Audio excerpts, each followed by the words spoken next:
Muito bom dia, irmãos e irmãs, que a graça e a paz do Senhor esteja com todos nós nessa manhã de domingo, quando estamos aqui lembrando desse dia tão especial que é o dia da Bíblia, o dia que foi instituído para nós, protestantes ou evangélicos, para agradecer a Deus pela Escritura traduzida, por essa Escritura difundida, essa Escritura espalhada por toda parte, essa Escritura que hoje todos podem ler e podem conhecer o seu conteúdo.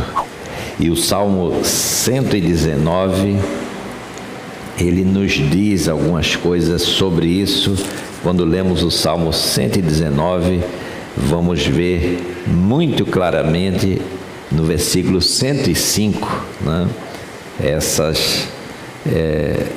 Esse versículo é bastante conhecido, né? Mas é o texto que eu quero comentar aqui nessa manhã. Salmo 119, 105 diz assim: lâmpada para os meus pés é a tua palavra e luz para os meus caminhos. Esse salmo fala, todo ele, da excelência da palavra de Deus. Essa palavra que chegou até nós com tanta dificuldade, com tantos problemas. Hoje a gente tem uma Bíblia traduzida em português e traduzida em tantas línguas, em outras línguas hoje, não só línguas dessas línguas clássicas, mas línguas também tribais, línguas de comunidades e grupos étnicos indígenas e outros.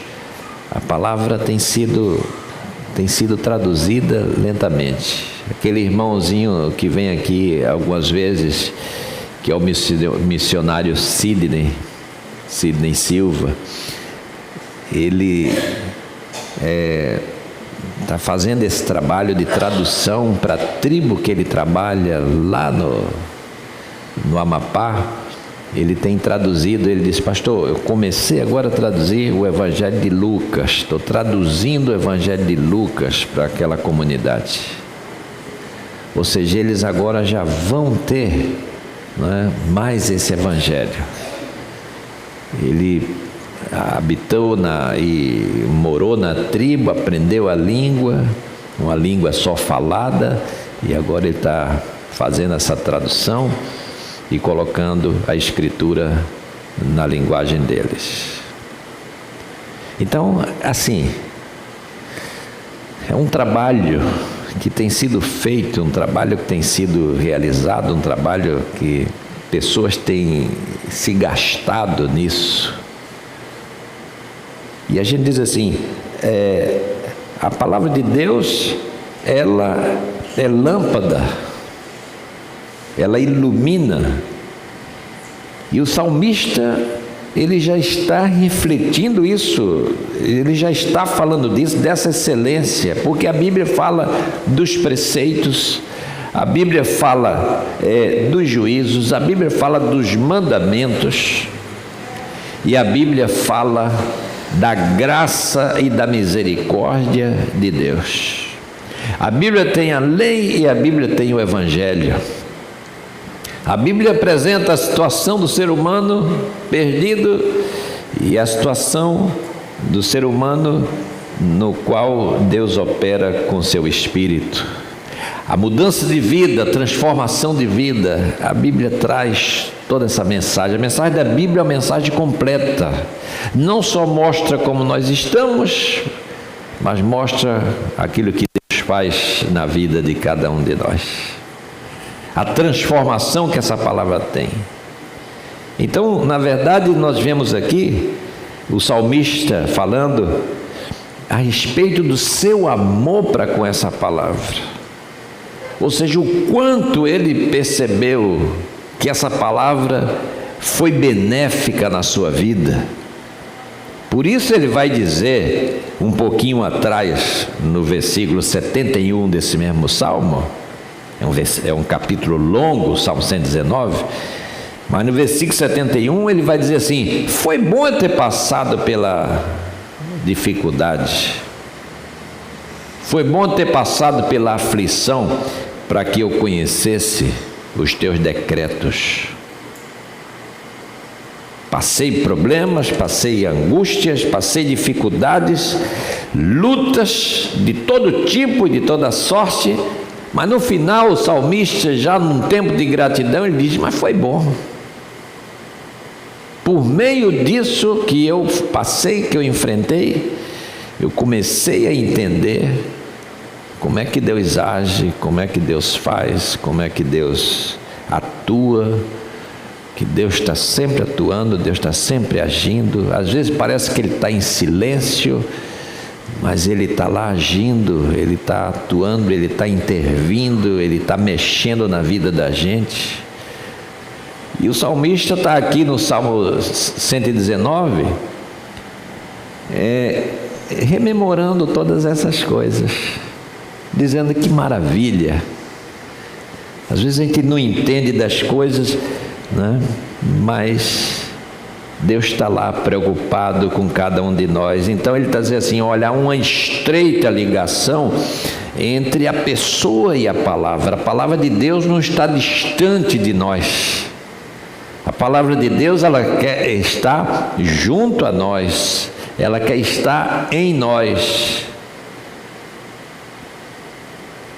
E ele fala dessa ânsia de estar com o Senhor, aguardando a sua salvação, porém esperando, acima de tudo, pelo cumprimento dessa palavra.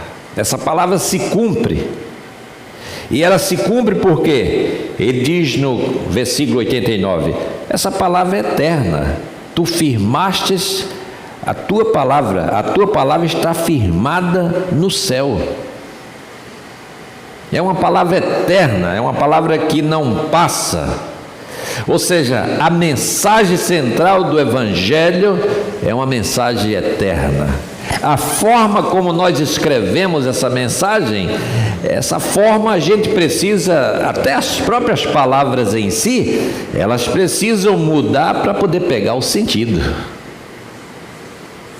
Isso é uma grande questão das hermenêuticas. Onde é que está o sentido das coisas? O sentido das coisas está naquele que interpreta, o sentido das coisas está nas coisas em si, ou nas palavras, ou o sentido das coisas está fora disso? Está na essência da coisa. Quando eu digo que o sentido das coisas está nas palavras, aí eu digo assim, então a palavra, a gente diz assim, a palavra não pode mudar. Não é a palavra escrita que não pode mudar. A palavra escrita muda. As línguas dão uma volta em torno de si, completamente, a cada 4.000 anos, uma língua muda completamente, 100%.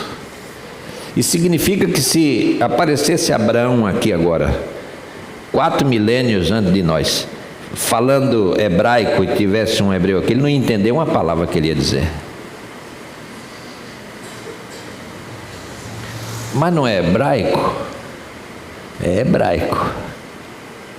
Não precisa ir até Abraão para você entender isso. Tua avó ou bisavó ouvindo o neto, bisneto falando hoje nessa linguagem de mídia, eu não estou entendendo nada que você está falando, de Twitter, de não sei o que, de Instagram. Às vezes gente de nós aqui, a gente não sabe o que é isso. O que é isso? Vocês estão falando aí? Agora é assim. Então, o sentido não está na letra,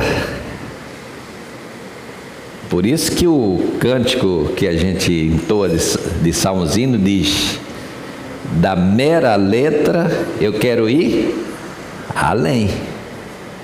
Não é a letra. Eu preciso ir além da letra. Se eu ficar preso na letra, eu sou fundamentalista. Isso é uma... Desculpa, é até difícil dizer isso. Isso é uma tragédia. Preso na letra. Precisamos entender onde é que está o sentido das coisas. Então as palavras vão adquirindo mudança. Antigamente, capítulo 13 de 1 Coríntios dizia assim: a caridade é isso, a caridade é aquilo. Se a gente não tiver caridade, é porque a caridade nos ensina. A caridade é paciente, a caridade é isso, a caridade é aquilo. Era caridade. Capítulo 13 de 1 Coríntios. Acabou. Mudou isso.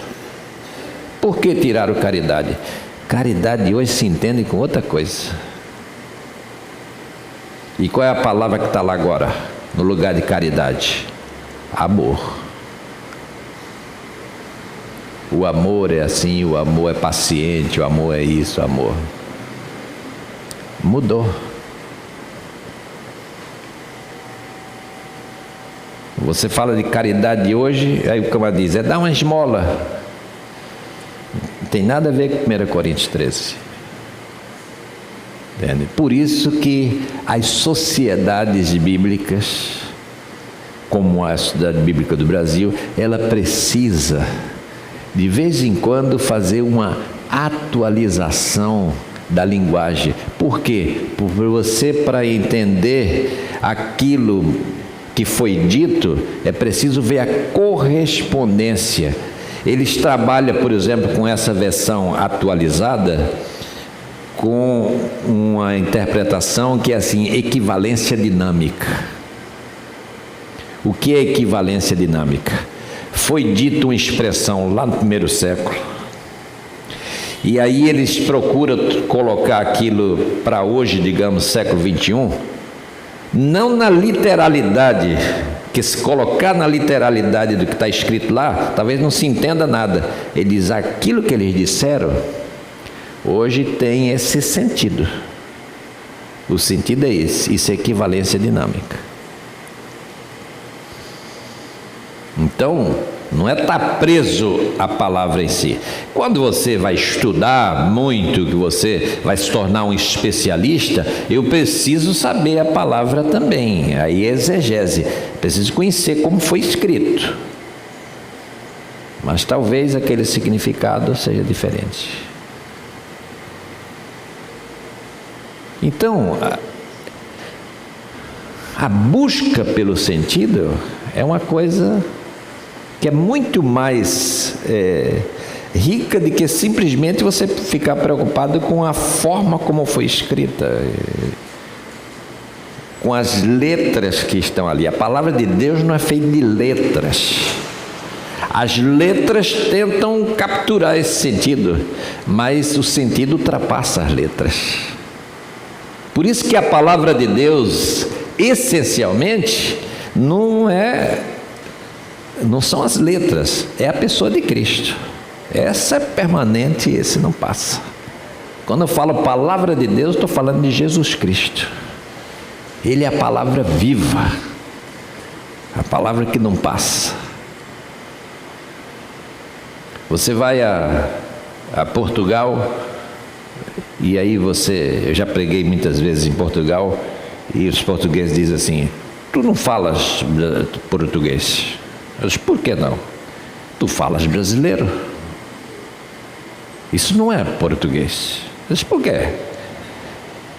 Eu te perguntei se tinha algum recado para mim aí, e tu falou assim para mim: vou checar. Que isso não é português. Isso aí, aliás, não é nem brasileiro. Isso aí vocês inventam. É de fato. A gente inventa mesmo as coisas. Entende? Então não pense que você vai chegar com o seu português em Portugal e achar que... Daí que eu começava a pregar lá, aí eu ficava meio assim, aí eu dizia, vem cá, irmãos, parava um pouco, vocês estão entendendo o que eu estou falando? Tá, entende? Não é falar a língua, é a comunicação que tem que haver. Tem que haver comunicação. Falar a mesma língua é a gente conseguir um linguajar, vamos dizer assim, que comunique, que haja essa interação. Então, a palavra de Deus, na sua essência, ela é eterna.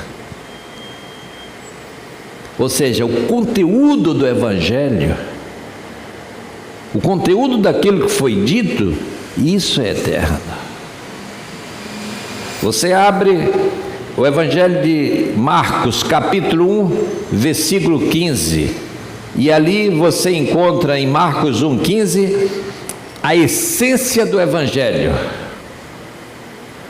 O tempo está cumprido, o reino de Deus está próximo, arrependei-vos e crede no Evangelho.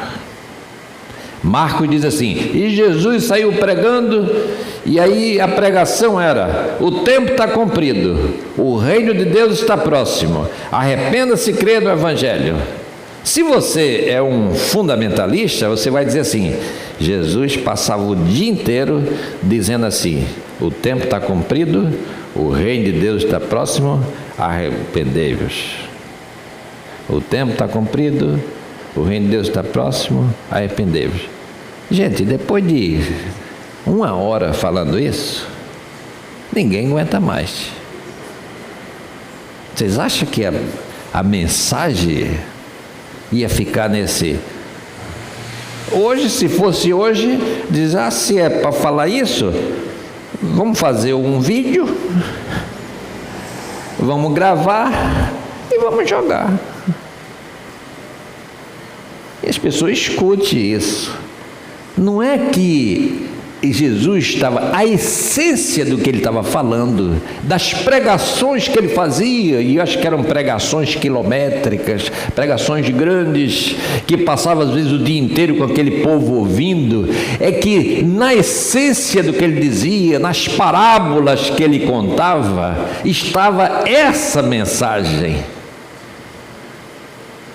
Do tempo que se cumpre, do reino de Deus que se aproxima e da necessidade do arrependimento. Então, isso mudou? Não mudou nada.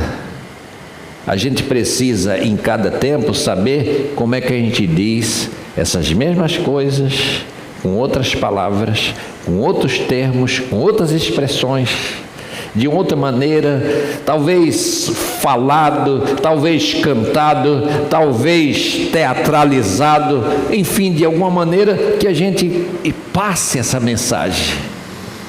Essa mensagem na sua essência, que é uma mensagem que permanece, que é eterna.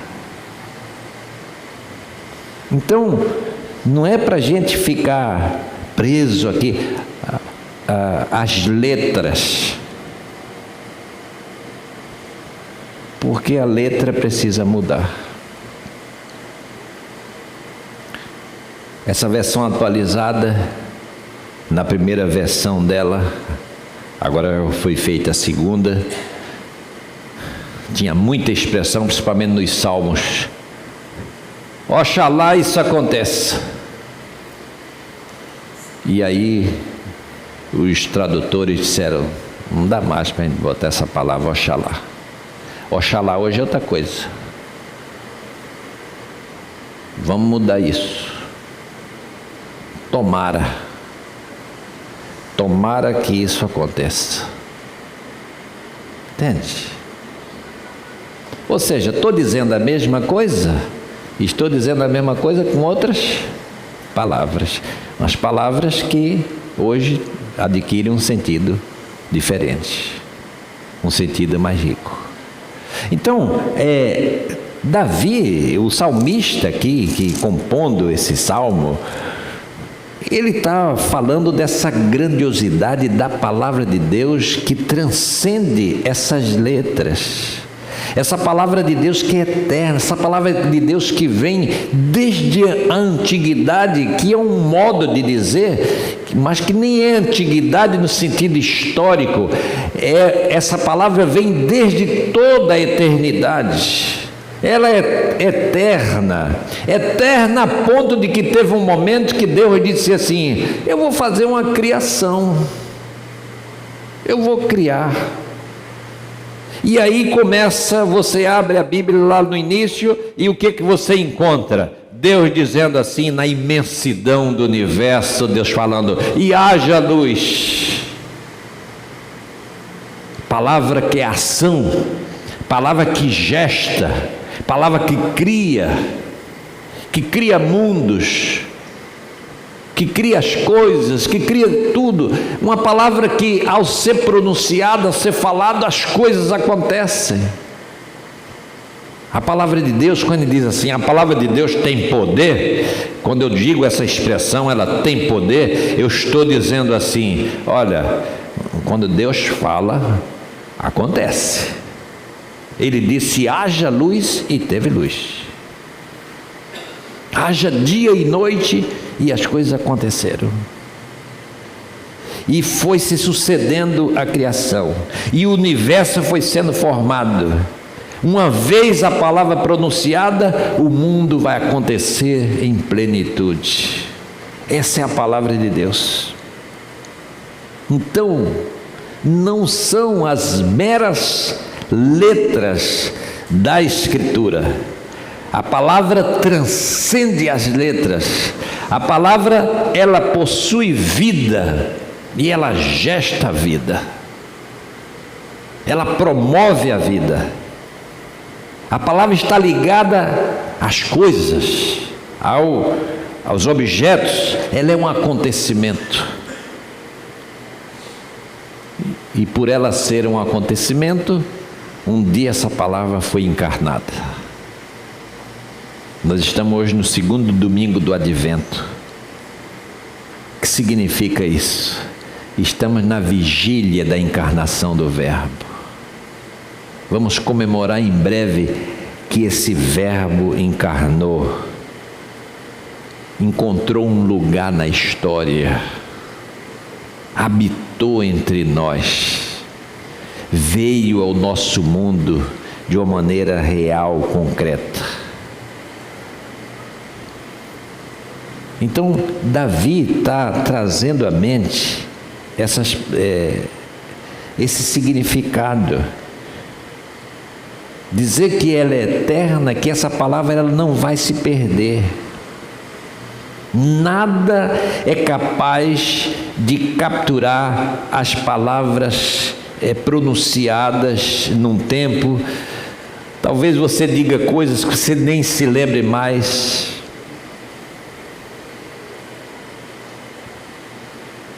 Mas hoje a gente tem que ter muito cuidado com o que se fala, porque hoje já tem meios, mecanismos de a gente não só saber o que se fala, como também de capturar aquilo que se fala, mesmo que não tenha um microfone perto. Hoje você vê uma atividade esportiva, um jogo, uma coisa, aí um atleta vai falar com outro juiz, vai falar com não sei o quê. O que é que eles fazem? Bota a mão na boca. Por quê? Leitura labial. Opa, vamos pegar o que a gente está falando. Então já tem meios, né, de você ler, fazer a leitura. Certas coisas são muito fáceis de ler. Quando se xinga, então, já se sabe que está xingando. Então, a gente está num tempo assim de que a privacidade, ela é quase nenhuma. As pessoas estão se expondo pelas mídias sociais, têm suas vidas expostas, e elas mesmo sem saber contribuem para isso, né? Enfim, e eu estava lendo sobre isso e eu vi o seguinte: mesmo quem quem quase não lida com isso, com mídias sociais, mas a pessoa diz assim, eu estou fora disso, que nada, os seus amigos acabam colocando você de alguma maneira lá e te dá informação sua sem você querer. E acaba que você também fica lá, tá? Eu tenho um amigo, professor universitário, que ele diz assim, Bernardino, quer falar comigo? Liga no meu telefone depois de 10 horas da noite, telefone fixo. E aí eu atendo. Não tenho WhatsApp, não tenho Instagram, não tenho Twitter, não tenho celular, não tenho nada disso. Não quero.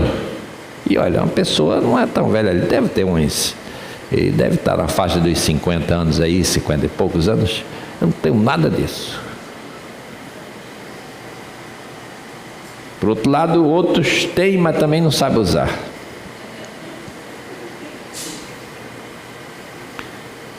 Ai, quer o telefone de não sei quanto, de 64, não sei o que, para ficar mandando milhões de vídeos para as pessoas o dia todo, enchendo o celular dos outros, aquela coisa, enfim, não sabe usar o negócio. Aí é tanta coisa que talvez tenha alguma coisa boa ali no meio, mas tu tem 500, não vou olhar isso não tem tempo para ver isso. É assim, a gente sem saber fazer as coisas. Então a câmera do seu computador pode ser um meio de você se expor para a gente má que quer devasar a sua vida. Hoje a pessoa diz assim, cuidado até se a sua televisão for um smart, você pode ser visto por ali também. Você pode se expor por ali.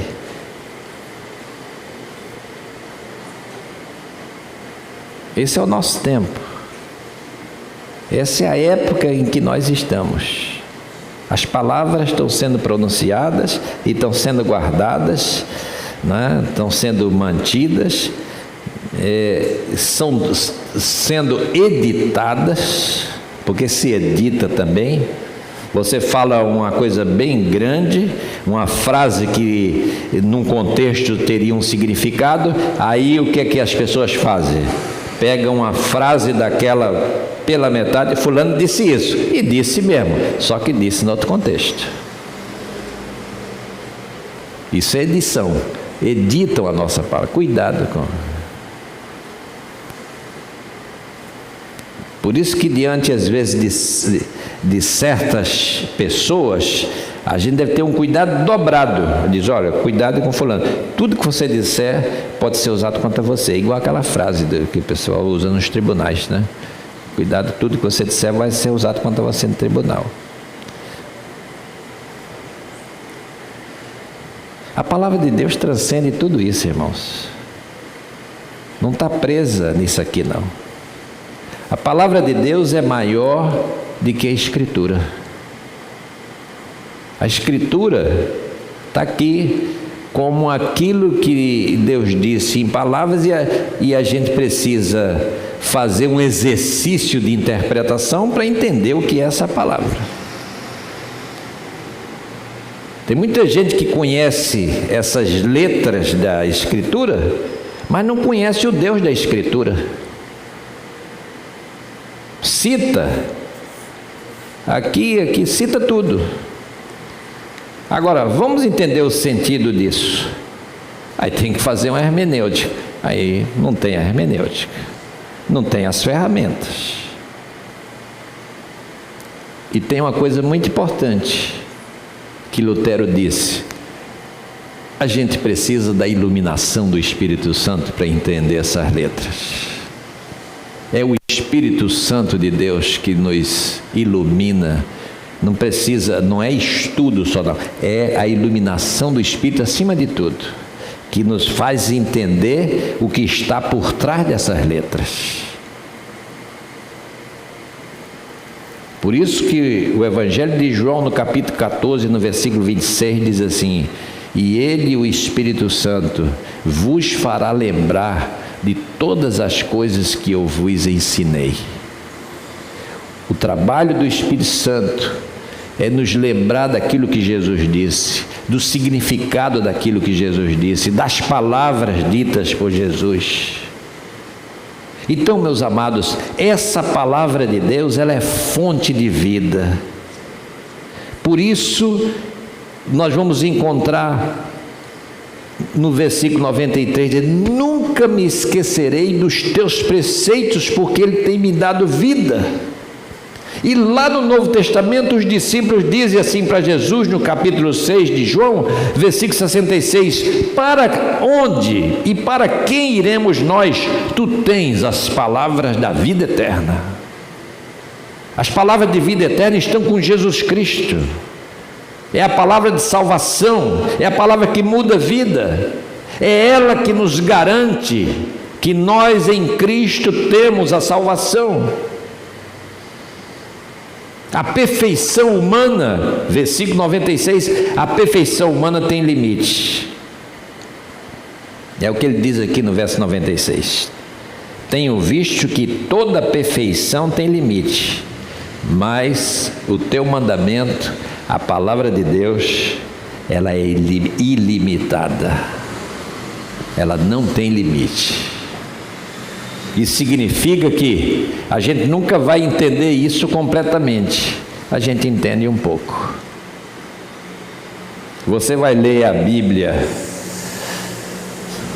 20 vezes e 20 vezes você vai dizer: mas eu não tinha visto isso aqui. Parece que eu não tinha lido isso. Você leu. É que agora o Espírito Santo está dando está trazendo uma nova luz. Por isso que Spurgeon, o grande pregador do século XIX, dizia assim: se um texto é digno de ser pregado uma vez, ele é digno de ser pregado 100 vezes. No entanto, não deve ser a mesma palavra. É o mesmo texto com 100 mensagens diferentes, porque essa palavra, ela é inesgotável. Uma vez Moody fez uma série de pregações, uma semana inteira. Ele começou segunda-feira, João 3,16. Aí na terça-feira, o pessoal esperando ele, João 3,16. Quarta-feira, João 3,16. Quinta-feira, João 3,16. Sexta, sábado, domingo, João 3,16. Nunca foi a mesma mensagem. Foram 7 mensagens no mesmo texto e 7 mensagens diferentes. Então o problema não é se o pregador pega no mesmo texto, é se ele está se dedicando a deixar que o Espírito mostre: tem mais isso, e tem mais isso, e tem mais isso. Ela é ilimitada. Limitados somos nós. Nós somos limitados. Mas a palavra é ilimitada. Portanto, meus irmãos, nesse dia de agradecer a Deus pelo dia da Bíblia, tantas coisas a gente podia dizer aqui, mas eu louvo a Deus, né, por esse privilégio que Ele nos dá de examinar esse texto, de examinar essa palavra. Deus está dizendo assim por meio da sua palavra. Quando se lê a palavra, Deus está falando com você. Deus está nos dizendo algo, falando algo. Karl Barth diz assim: Deus se revela por meio de Jesus Cristo, Deus se revela por meio da pregação e Deus se revela por meio da palavra escrita. É a palavra escrita, revelação, é a pessoa de Cristo que é a revelação, é a pregação que traz revelação. Isso que é o mais importante, é que essa palavra seja revelada. E quando ela é revelada, é o que diz o verso 105, ela é lâmpada, vai iluminar a nossa vida. Quem tem essa palavra não anda na escuridão. Quem tem essa palavra não anda nas trevas, porque essa palavra vai iluminar o nosso caminho, o meu caminho e o seu caminho. Então leia a Bíblia, estude, vale a pena ler a Bíblia, porque a contribuição que ela traz não é só para essa nossa vida aqui, desse tempinho que nós temos, mas é uma contribuição para toda a eternidade. Que o Senhor nos abençoe, irmãos. Amém.